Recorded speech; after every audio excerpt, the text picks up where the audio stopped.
Welcome back to His and Hers Movie Podcast, episode number 8. I am your host, the boy, JP, podcasting out of southwestern Pennsylvania, and joining me tonight is Carly at home in her lodge in southwestern Pennsylvania. That's where she's podcasting from. How are you doing tonight? I'm good. I was gonna introduce myself as the lodge. But then you went ahead and incorporated that in a smart way, so good job. Yes, I am smarter than you. We've learned this a long time ago. That is not what I meant, but whatever. Hey, so we're back with another episode this week. Our last episode just aired yesterday, I believe. Yeah. And we're already back with another one because we were kind of a little bit behind. So this episode is going to feature mini reviews of Call of the Wild, which is a non-horror film that we checked out, as well as The Boy 2, which was going to be the featured review, but we decided to put the, spoiler alert, better movie ahead, which is The Lodge. So not as jam-packed of a show this week, but we still have some stuff to cover nonetheless. So based on the 3 days since we recorded, how was your week? It's alright, I guess. Yeah, there's not much to really say. I just have been working, and that's honestly about it. Haven't done anything really too exciting. I feel like you and I have been hanging out quite a bit, but other than that, not a whole lot going on for me. What about you? About the same, just kind of been kicking it a little bit. We went and hung out a little bit yesterday, saw a move, went and did a few things. But other than that, I've just been trying to prep for the next 22 Shots show, which is going to be the Scream franchise. And besides that, not much. I haven't really done much in the past couple days. Yeah. I feel that. Alright, so with that said, I guess we will get into anything that we may have watched in the past couple days. You can go first if you'd like. Alright, because there's pretty much zero things I watched besides... I watched 2 things, I guess, since the last time we recorded. One was Evils of the Night, and that is a 1985 movie. Again, it's a rewatch. I watched it several months ago, but just figured I would do some rewatches on these movies so they're fresh in my head for whenever I guest on that show of yours. But yeah, Evils of the Night, it's a weird one, but it's actually pretty fun. When I first saw the cover, I thought it looked like it was going to be really stupid and something that I would not like, which it is pretty stupid. The acting in it is pretty atrocious, in my opinion. Super over the top, especially by these 2 blonde chicks in it, and just it's just a lot of overacting in the film, but it's an interesting movie. It feels like parts alien invasion, parts slasher, parts just a big mixture of things kind of all thrown together in this sort of sloppy way, but not too bad of a way. But it's not too bad. I don't mind it. I wouldn't say it's like a top 10 contender, but it was one of the more fun films that I watched from '85 that wasn't something super well known. Have you checked that one out yet, or at all?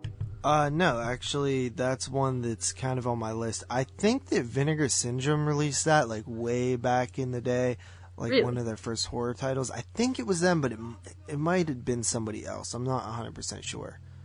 Yeah, I just, I picked it up on DVD off of Amazon a few months ago. I was just ordering random movies from that year, but yeah, I watched that, and then the only other thing that I did watch was actually Scream 2. I watched that last night. Oddly enough, I started watching it at like 10 p.m. and I worked the next day. I usually don't do that. I don't watch movies, especially because...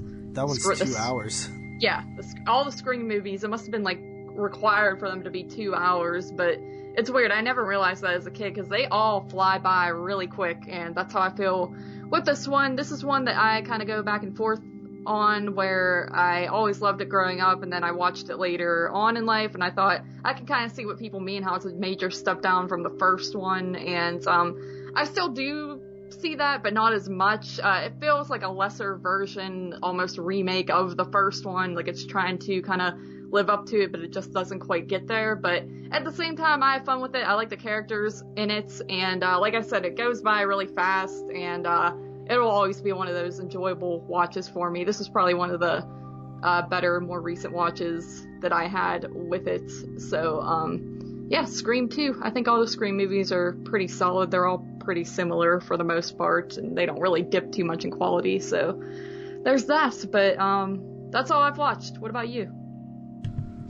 Yeah, I haven't watched a ton because, it was just a couple days, but I did also watch Scream and Scream 2. Scream 1, all-time favorite of mine, one of my favorite movies ever. I think that it's, like, amazing. Obviously, you'll hear more of that on 22 Shots, but Scream 2, I watched, and I was actually surprised with that one, because that's one that I've always found kind of overrated and never really cared for too much. I thought it was decent, but I just thought it was like, whatever. I actually saw that one in the drive-in when I was a kid in like 1997. I have like pretty good memory of like that night. Remember a lot of details about that night. I remember my cousin fell asleep through the whole thing. But yeah, I remember. I think I was the only one up in the car. I think my mom and aunt both fell asleep too. But I was like just so into it, and yeah, watched that. Some pretty cool moments in it. Some stuff I liked, some stuff I didn't like, and I'll just leave it at that for now. But one cool thing is I actually had the Scream Blu-ray set with Scream 1, 2, and 3, and then Still Screaming and the other Scream documentary. And I actually hadn't watched those, so this is kind of counting for my, watching all my unwatched titles thing. So that's pretty cool. And I'm hoping to squeeze in those documentaries as well at some point before the show. And then the only other thing that I watched, I finally got around to Terminator Dark Fate, which was I think 6th Terminator film. I want to say, so yeah, it was Terminator 2, Terminator 3, Rise of the Machines, Terminator Salvation, and then I think it was Terminator Genesis. So yeah, this is the 6th Terminator film, and it ignores anything past 2, so it's direct sequel to 2. It basically follows a new character and a couple of new characters. One Terminator-esque woman sent back in time, and then a Terminator sent back in time to kill this new girl who lives in Mexico, I believe. And then Linda Hamilton's character of Sarah Connor returns. They kind of erase what we knew about Terminator 2 and like after Terminator 2, so it's like kind of a reset. They completely changed the future too, so like whatever happened in Terminator 2 did stop what was supposed to happen, but then it kind of happened anyway, but in a completely different way. I feel like them doing that would have been fine if it was worth it, but the changes just it didn't really feel worth doing, so I really didn't like that. There's some great action sequences in it, with the Terminators battling and stuff like that, and then there's some like really poor ones, like the opening one really good, the one in the aircraft carrier, and the one like underwater that's an extension of the aircraft carrier or aircraft, I don't know what it was, some kind of plane or something. Both of those were not good, and then I just felt like this one should have been better. I heard good things about it, like that it was the best one since the second film, and I just didn't really get that out of it. I just felt like a lot of things didn't make sense. After talking to Luis and Mike a little bit, I even liked it less, because I was like, yeah, there's really just some poor decision making in this one. I also felt like Linda Hamilton's character, Sarah Connor, amazing character. Sarah Connor in T2 is like one of the best female characters ever. I just felt like she wasn't the same character, and granted, a lot of time had passed and some different things had happened, and I just didn't feel like, I understand that, you know, she would be a little bit different, but she didn't even feel like, it didn't feel like an extension of the original character. It felt like she was playing someone else. So yeah, didn't really love that. So there's some things that I just didn't care for. I gave it like a 6 out of 10, maybe a 6.5. It really kind of, I was into it when it was going, and it just kept getting progressively worse. It just didn't have, like, you know, T2 is a tough film to live up to. That's one of my favorite films of all time, probably top 5 all time, probably top 3 all time, and I just felt like it just didn't even come close to catching like what made that film so amazing. So yeah, didn't love it, but I did rent it from the Redbox, and that's something that I really hate. I do this thing where I rent a movie from a Redbox. I still haven't taken it back. I've had it for 3 days now, so I've spent like $6 to $8 on it already, and I'm like, I could have just bought the damn thing for this price almost. So that's annoying, but maybe I'll take it back after we record this. Overall, I don't think the Terminator franchise is that strong. I think all of them are like enjoyable enough to watch. But the first 2 are really where it's at, and everything after that isn't very good. But I did like Genesis, but a lot of people tell me it's bad, so I'm like, maybe I don't know, maybe it's not as good as I remembered. I'll have to rewatch that one day. But yeah, so I think that's pretty much all that I've watched this week. So 2 Scream films. I did start Scream 3 last night, but I fell asleep pretty quickly. Like you said, they're like 2 hours, and I finished Scream 2 I started and finished Scream 2 last night and went into Scream 3. Jeez. Yeah. I have to get them watched a little bit earlier this week, due to work and stuff, so yeah. Only have till Friday. Plus, me and you are seeing a couple movies this week. But yeah, that's all we watched. But we did go and see a couple of other movies in the theater. We did. We could start with the non-horror one, Call of the Wild. We saw that last night. What did I say when I walked out of the movies? You were like, that film was garbage. Yeah,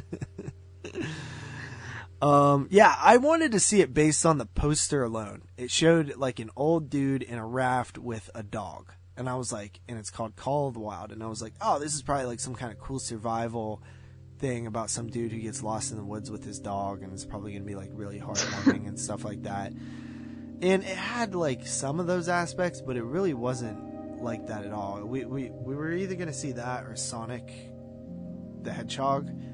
Because we'd seen all the horror stuff out right now, obviously, but I like to use my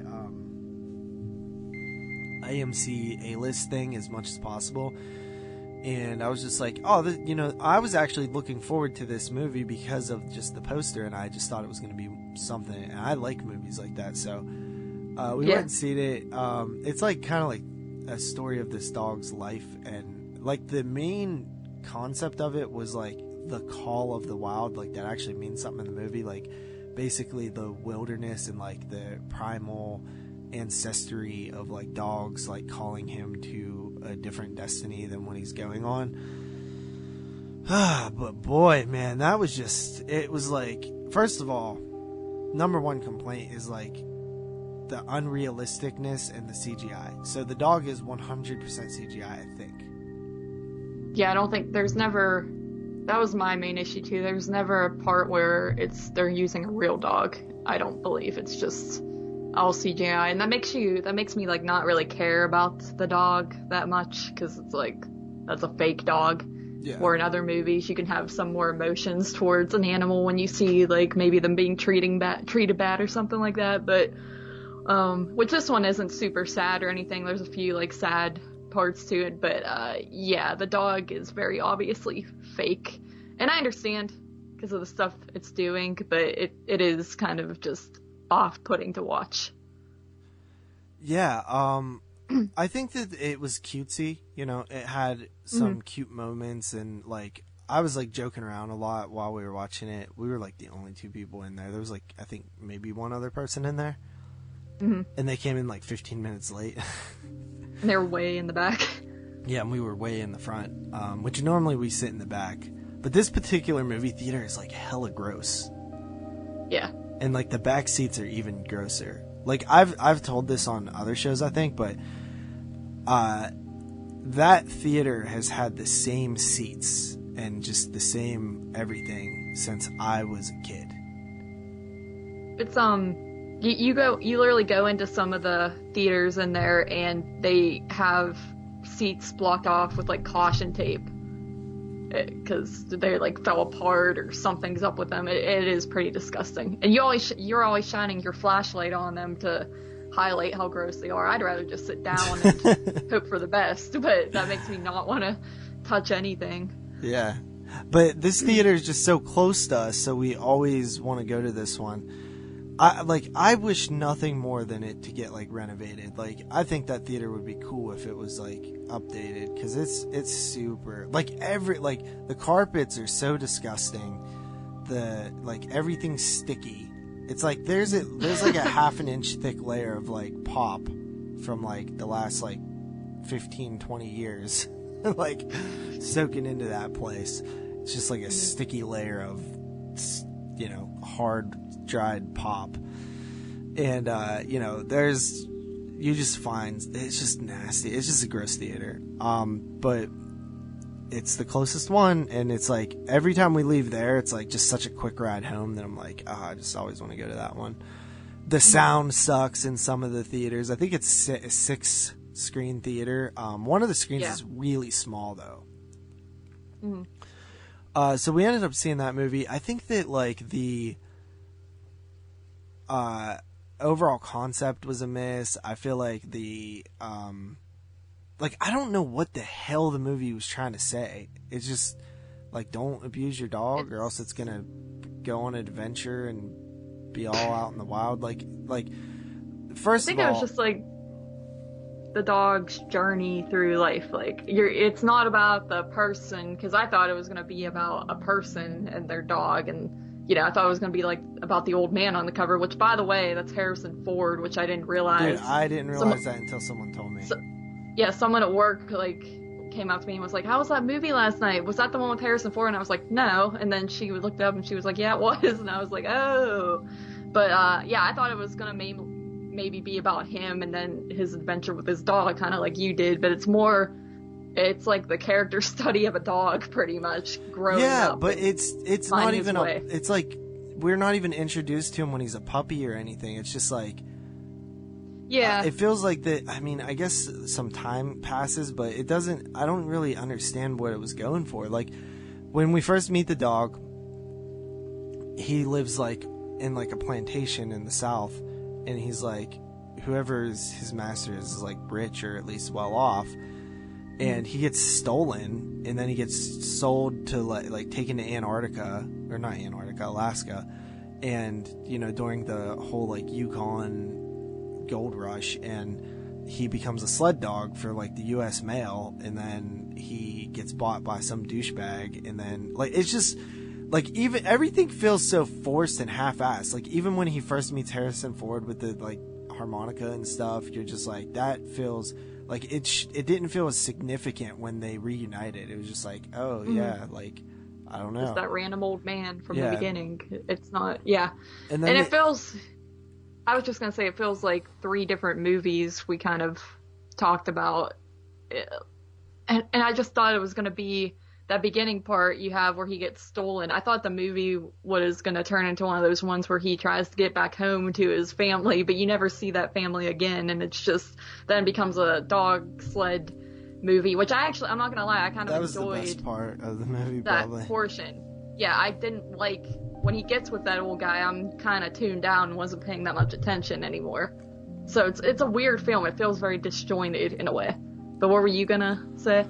It's just. Yeah, very disjointed, and I think that, like, the whole movie just feels like it's, like, poorly written, honestly. Like, it's actually, and it's super unrealistic, too. Like, everything in it is, like, over the top and just could never happen, and it even, like, since it's CG, it even feels like more stupid because it's like now they're doing stuff that they couldn't do with like a regular dog, and it's just like honestly, like I actually even if I didn't expect it to be good, I expected it to be like, oh, that was like a good family film or something, eye rolly stuff, but like still decent. But I actually think it's a bad movie. Like I don't think it's good, and it actually like made more money than like people expected, and which it was another reason that I wanted to see it, because I was like, oh, this movie's actually kind of successful, like let's check it out. And I just thought it was like pretty bad. Like there's so many better like animal movies, like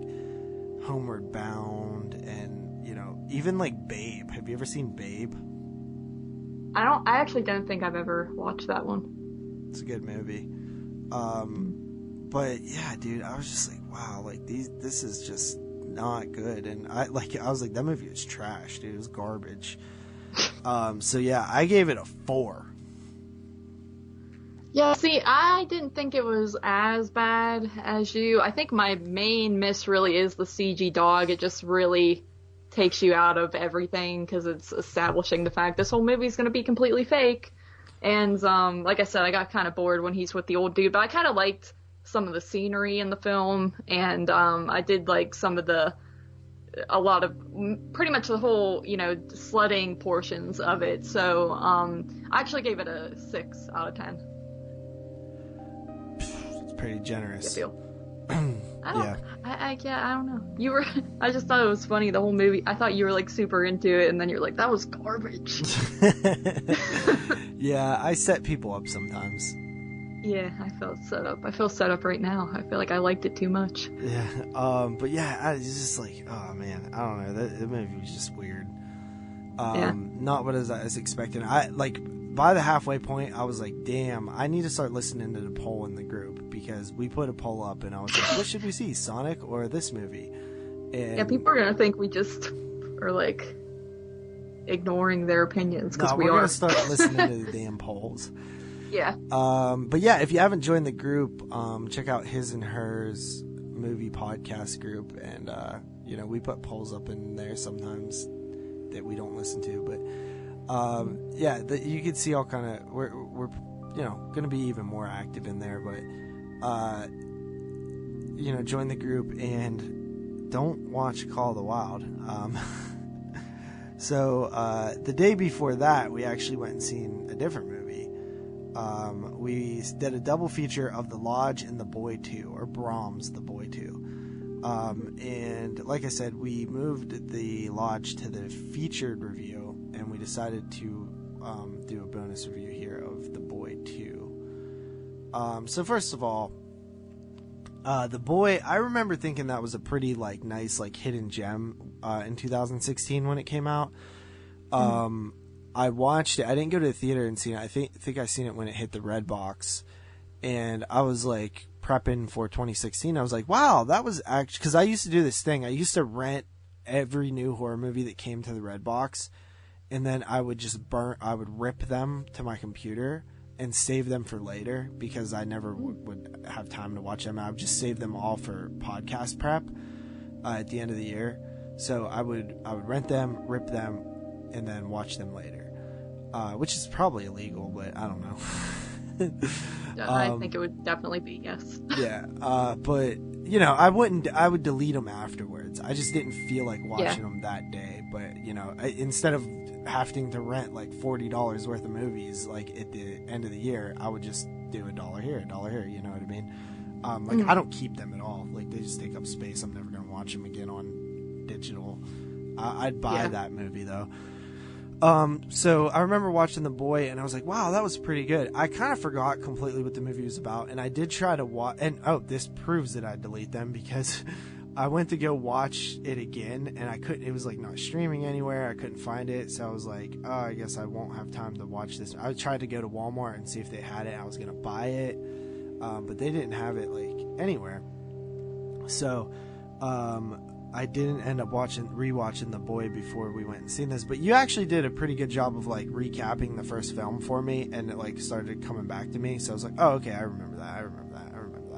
And I remember it was creepy. It was a good movie. Mm-hmm. Yeah, even then though, I kind of wish I would have rewatched the first one. because there were different aspects I forgot about. For one, I completely forget how it ended, so there's that. I don't know if it would have helped this movie at all, but I do wish I would have rewatched it, because I don't own it either, and I watched it probably when it came out like you did, so, but I did at least remember the core concept of it and how it all played out at the end, but that's about it for that, so. Alright, so, this one, you have a synopsis on this, or no?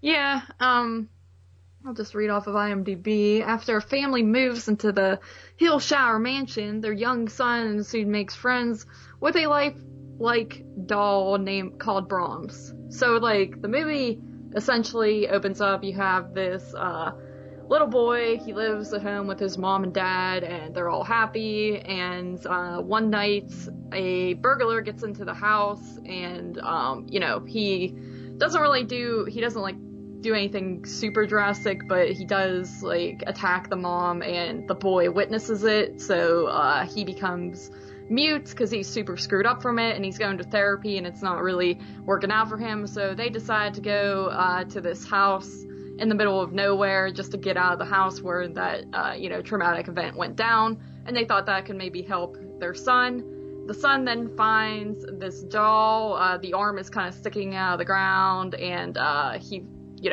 pulls it out of the ground, and he really likes it, so his parents let him keep it, and then some weird stuff starts to go down. So that's kind of a better little rundown there. Even, the opening felt like it was done so, poorly. Like, the whole home invasion thing. I'm just like, what? I just felt like it was, thrown in there. Yeah, it kind of happens super fast, and it's like there's no development, and then the thing with the little boy being super traumatized by it, I mean, I guess it can happen, but I just feel like it wasn't that big of a deal. I mean, I probably shouldn't say that, because I'm sure everybody was fine. Yeah, yeah, exactly. It's not, I could see if the mom was murdered, or their dog or something was killed, or the house was ransacked or something, but it's literally this guy just kind of breaks in, knocks the mom out, and the boy sees it, and then he's just mute for a long time. So I just couldn't really buy it too much. It wasn't traumatic enough, in my opinion, to cause him to be all whacked. But yeah, I don't know, dude. I kind of just was a little bit bored by this film. I wasn't I can tell you right now, I've had more traumatic things happen in front of me than exactly more traumatic things than that kid. Yeah. What a little baby. Yeah. And did you find a doll to help you get through it? No. All right, then. There you go. Yeah. Yeah. Not saying it's not possible. I mean, kids take stuff differently, but for the sake of a movie, I feel like you need to amp it up a little bit. Yeah. So, anyway, they find this doll, and honestly, I was kind of into this aspect of the film. You're seeing the doll move, and eyes move, and mouth move, and stuff like that. It's all that stuff was done fairly decently. The actual killer doll aspect of it. And it's standard stuff, the camera's looking this way, it turns around, the doll's head is moved. The doll was in the chair. When the person looks over at the chair, the doll's gone. Stuff like that. That always is effective for me, because it's just, you picture it actually happening and how creepy it would be if it actually happened. So I dig all that. The storyline in this movie is stupid. It's just it feels so basic and rushed and just standard bull sequel stuff. They just didn't have anything interesting to add to the story. It has heavy sequelitis, is what I call it, where it feels like a sequel, it feels like a cash grab, which I don't know how much money the first one made. I know this one didn't make too much. It did have a smaller budget, so it's probably going to make its money back in the long run after home video sales and stuff like that and streaming. But, it feels like it was just a lazy attempt at getting back, continuing this property just for the sake of money.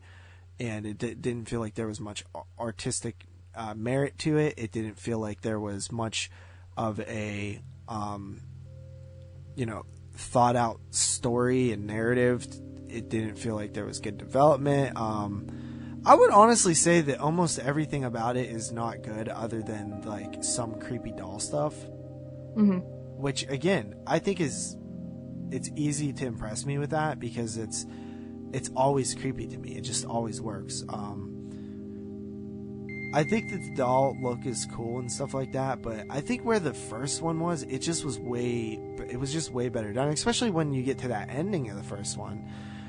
This one, you're kind of wondering, okay, is the doll real this time, or is there something else, some other explanation? And you, as the film goes on, you start answering that question for yourself because you're like, well, I don't know how the hell they would do it this way. You know, I think that it has to be this way because what the heck are they going to do with this? And it ends up being like super predictable, but still kind of dumb at the same time, where you're scratching your head and you're like, why did it go this territory? Or like, what, like, okay, why didn't it, like, you start thinking about the first film and you're like, this just doesn't make sense really. And by the end of it, honestly, by the third act, I was extremely bored. Yeah, I don't know. I was kind of just bored throughout the whole thing for the most part. It did have some good scenes, like you said, certain parts where you kind of get the doll, you look away and he's smiling, then you look back and his face is normal. I like that. I think it's creepy. I think the doll itself is super creepy, but don't really care about any of the characters in this. There's like this scene that's supposed to be super dramatic with like a kid getting hurt, and you know, it was okay. It was a little bit you know, brutal, but at the same time I didn't care at all because it was pretty much a character that you're introduced to briefly, and then he comes in, he's not likable at all, and then bam, he's gone. So didn't care about that. There's just not a lot going on in the movie. They're all pretty much at this house, and there's some creepy stuff going on. And again, like you said, you're kind of wondering about the doll, if they're gonna change up the story, and they essentially, it's what you kind of were expecting with the boy. It's when I first saw the trailers for that first movie, I thought, oh, this is gonna be the basic killer doll film, you know, Annabelle or Chucky type ripoff movie, and it's not going to be that good. And then, you know, that movie surprised you. This one pretty much takes what you thought that movie was going to be and makes it reality, and it's not effective at all. So yeah, when you think about doll movies, because I say killer dolls, but honestly, a lot of these doll movies lately have not been killer dolls. They've been like haunting. They're just like dolls. Creepy doll. Yeah, like even like Annabelle and Annabelle 2 and Annabelle 3, like in this film, like the original boy, like there's not really a whole lot of killing going on. Like Child's Play, sure, Chucky films, yeah, but I feel like the killer aspect of dolls has kind of been missing lately, minus Puppet Master, The Littlest Reich.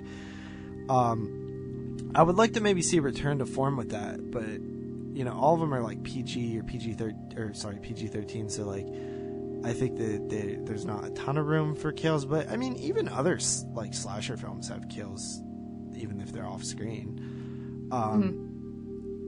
I think that, you know, when you look at a film like Annabelle 2 and Annabelle Comes Home,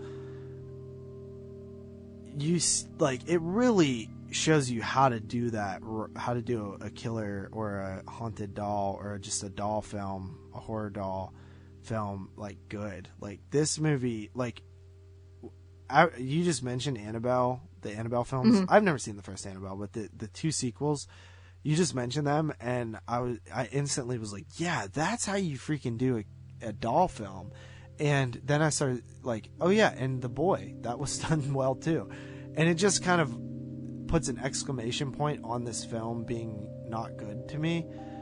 So yeah, I even like it less now than when we watched it. And I honestly was kind of into it at first. I'm not gonna lie, like I was into it. I thought it was like, oh, this is gonna be a nice little follow-up. Plus, I had seen a review from Mark Nato who said it was like exactly what he expected and what he wanted out of a killer doll film, and it was like nice and creepy and stuff like that. So I actually went in thinking like, oh, this is gonna be like a nice solid like 6 to 7 range film. But with that said, do you want to go into ratings? I do. All right, go ahead. Shall I? All right. Yeah, my rating has gone down lower by talking about it. It's just not a great film. It's not really creepy either to me at all. There's not really any standout scenes to it. It's completely forgettable for me. So I'm gonna actually give this I think 4.5 out of 10. Yeah, I'm kind of with you on that. Like, because of the creepy stuff, like, I'll give it a little bit more of a score. But, I mean, this is, like, near the bottom for me for the year. I don't know. I might have even... Nah, The Turning sucked. I don't like that movie at all. Do you remember what I rated The Turning? I feel like you gave it was either like a 3 or a 4 range. Yeah. I don't remember exactly though. Yeah, I'm gonna give this one a 4. Yeah, seems about right. I've been not happy with films this year, man. They're just all so bland, and like I was talking, with Austin about movies this year, and he was like saying like, see, I thought this one was more boring than that one. I was like, well, I thought this one was more boring than that one. And then I was like, oh, this really shows how bad the year is that we're arguing over which film was more boring this year, because that's not a good start. There's just not. Well, buddy, you know what they say. Dump month. It is dump month. It is dump month. Everybody keep that in mind. It's dump month. Yeah. We have one more film for the remainder of dump month, and that is Invisible Man next week, which I have high hopes for. Damn it. Mm-hmm. Have I said my F-bomb this episode? No, you haven't. I almost said Invisible Man comes out in March, but that was wrong. Oh, I interrupted you. Say it again. No, I only get one. Okay. So after that, actually before that, we saw The Lodge.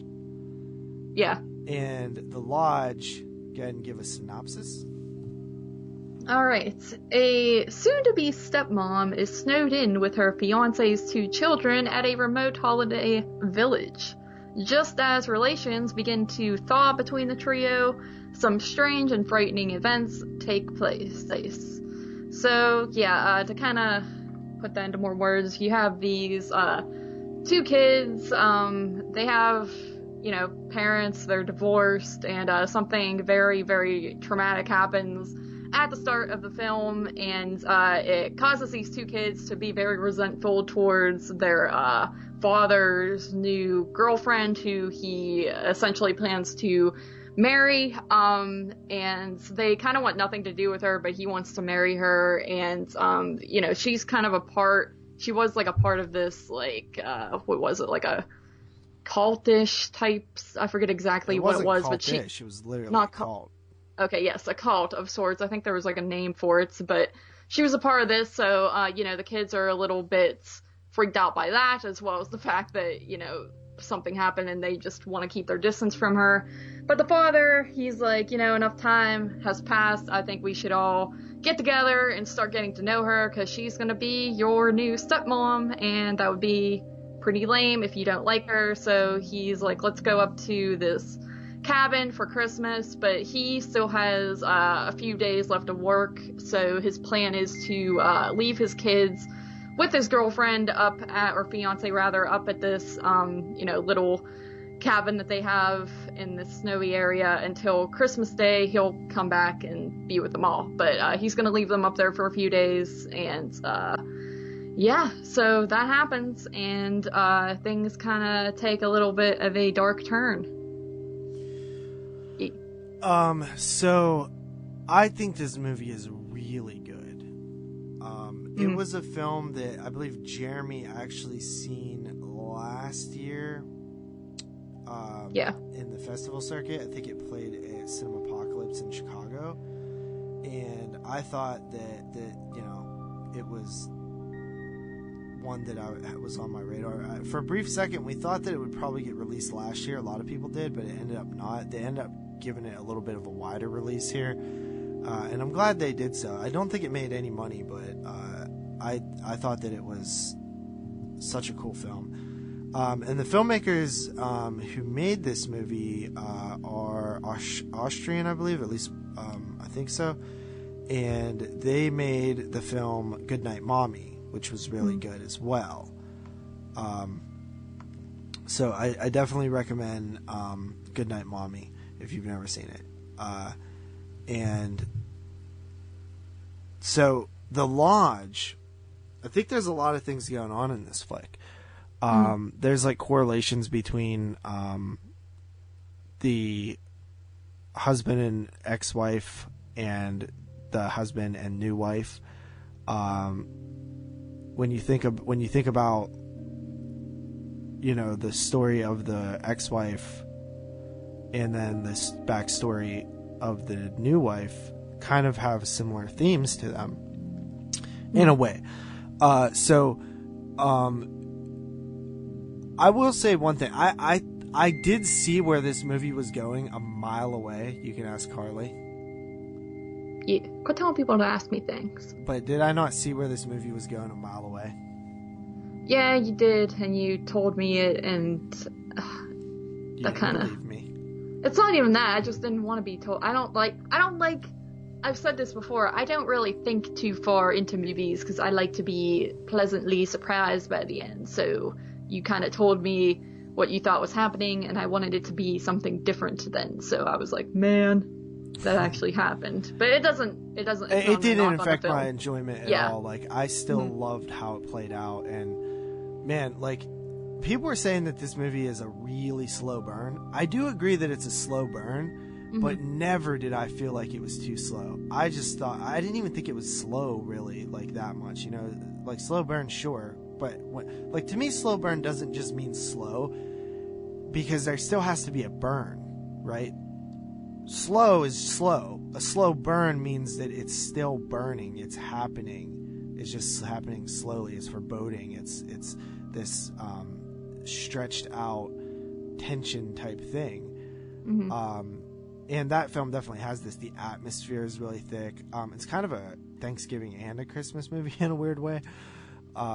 There's not much Christmas cheer, I'll tell you that, but there are, you know, Christmas presents, and there's Thanksgiving scene at Thanksgiving. So I thought that was kind of cool. This one, the worst thing about reviewing this film is it's extremely hard to talk about without spoiling, and we're not going to spoil, but I'll just say that I think that the way that the story is told and the way that it plays out is very cool and very dark, very upsetting, very tragic. Even the stuff with, like, I love the dynamic of these kids, like, because you see this a lot in film, where the kids reject the new mother, the one that's replacing their mother, you know what I mean, or the one that's replacing their father. And it's a natural instinct. I think most kids who go through that feel that way, where they don't want to accept this new person. They don't even want to give them a chance. Of course, as adults, we look at them like, hey, just give this person a chance to be like a friend, you know. They don't have to replace your mother. Just give them like some respect and stuff. But as a kid, you don't think that way. And I think that those scenes are particularly strong when you have these two kids like resentful of this new woman, and like when you find out her backstory, that she was the daughter of this cult leader, which reminded me of the Heaven's Gate cult, if you're familiar with that. The one that believed in the comet passing Earth, and if they killed themselves at the right time, their spirits would float onto the comet and they would be taken to the new land, basically like a new Earth, because the Earth was going to die. And they all dressed in these clothes and these Nikes and stuff. If you ever looked into that cult, like, definitely do so. It's like pretty interesting. But it reminded me of the Heaven's Gate cult.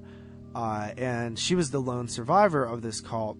And the husband, the father, was writing a book on this cult. And we don't really see a ton of like how that played out, but we assume he started becoming romantically interested in the survivor when he was supposed to be, you know, doing research. And it almost comes across as that like doctor-patient relationship, or like the psychiatrist, you know, patient relationship, where you're not supposed to cross that line.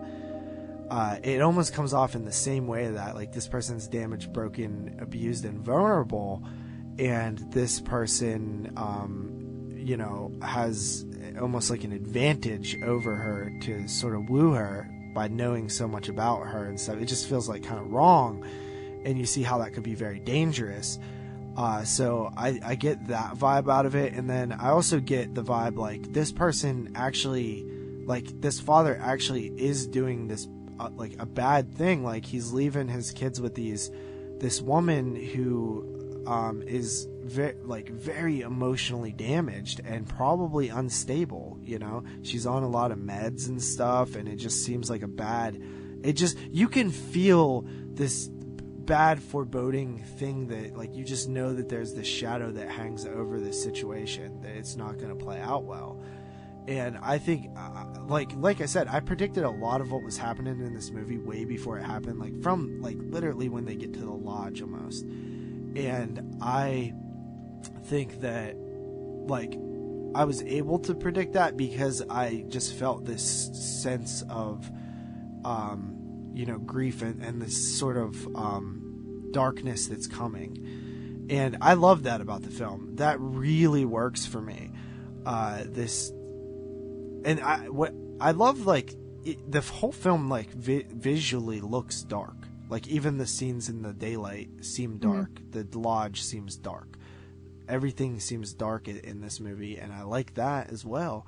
And you also have this sort of, like, parental figure and children with this mistrust and sort of scheming and stuff that you got in Goodnight Mommy as well. Have you seen Goodnight Mommy? No, I actually haven't. I think it just missed my top 10 of like 15. Like it was like number 11 or something. But in hindsight, it might have actually made it. That happens a lot, where sometimes I just see a film when I'm like doing prep. If I watch a film like right before we record, sometimes it might not be strong enough like in my thoughts to make my list, but then I just needed more time to digest it. That happened with like The Green Room, which did make my list but would have been higher. But there's like Lords of Chaos from last year that probably would have made my list this past year if I had more time to digest it, but I had only had one day to digest it. Watched it the day before we recorded.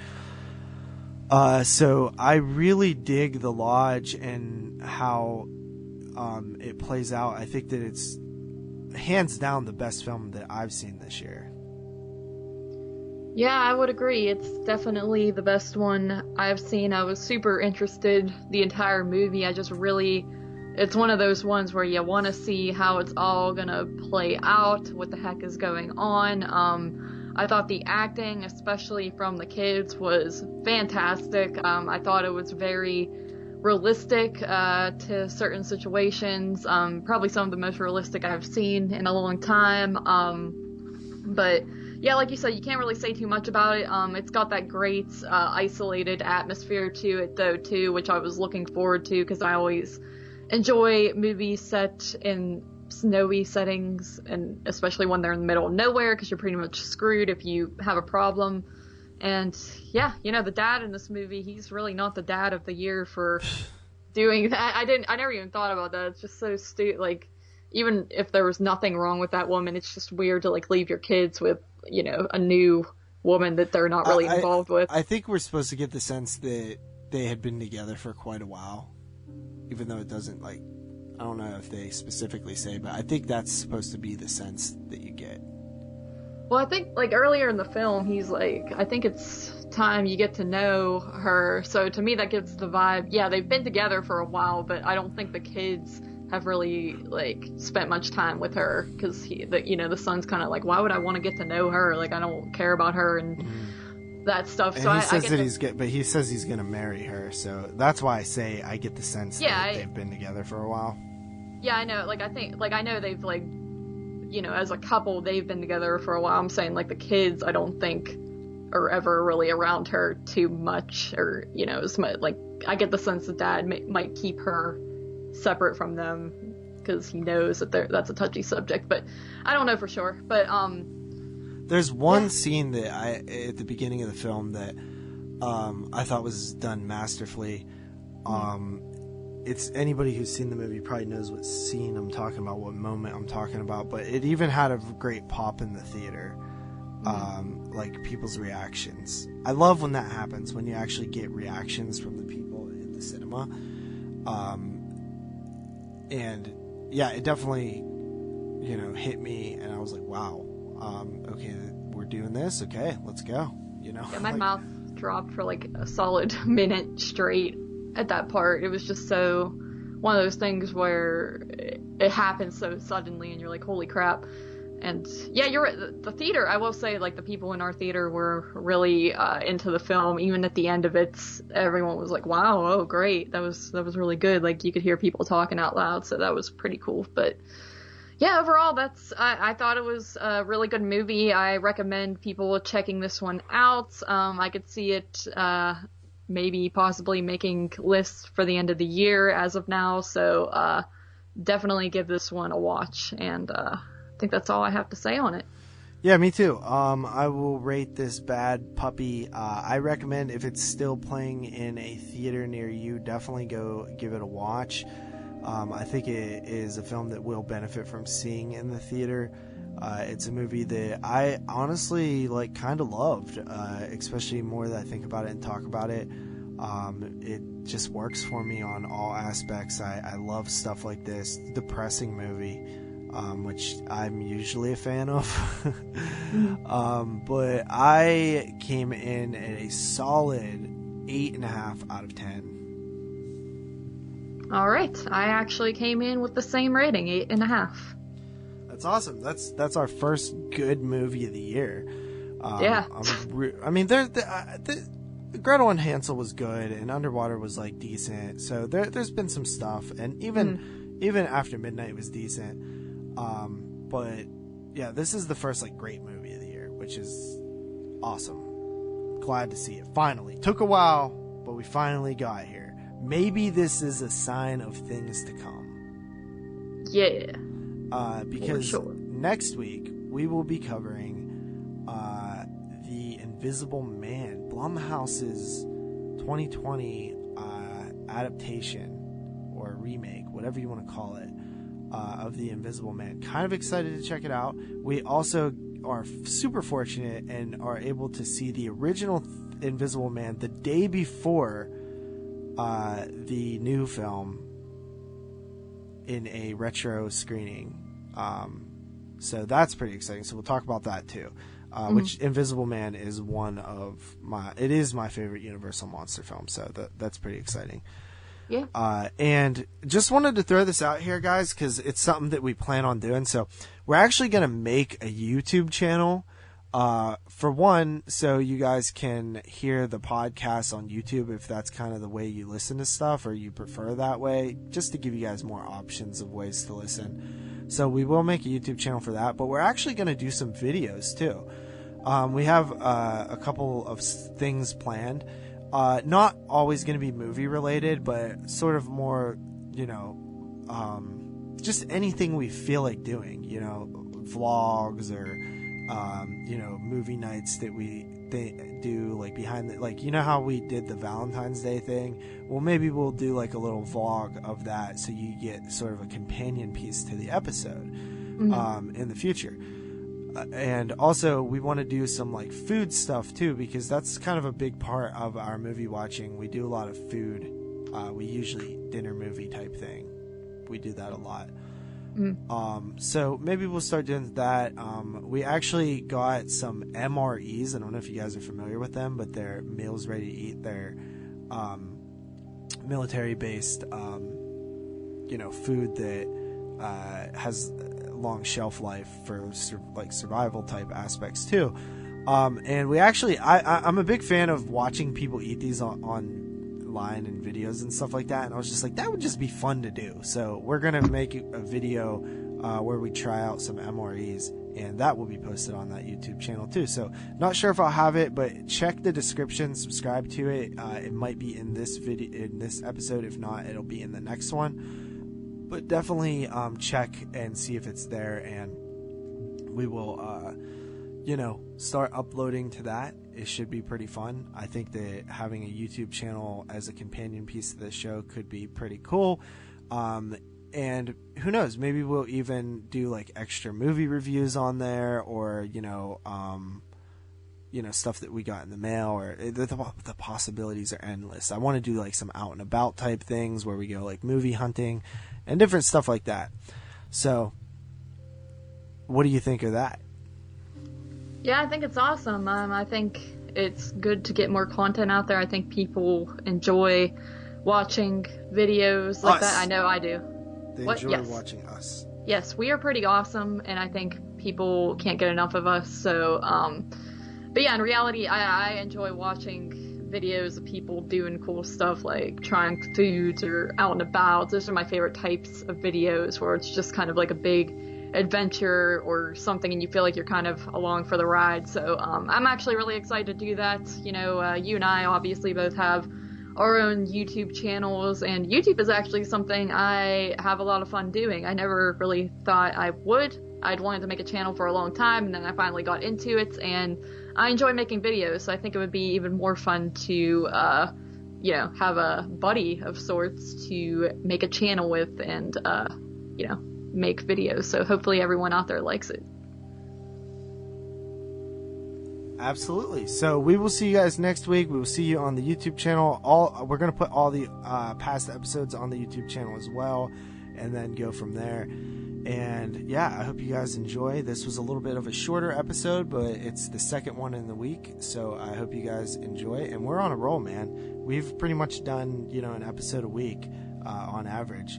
And that's really cool. And I love doing this podcast. It's one of my favorite things that I've done in the 8 or so years that I've been involved in this stuff.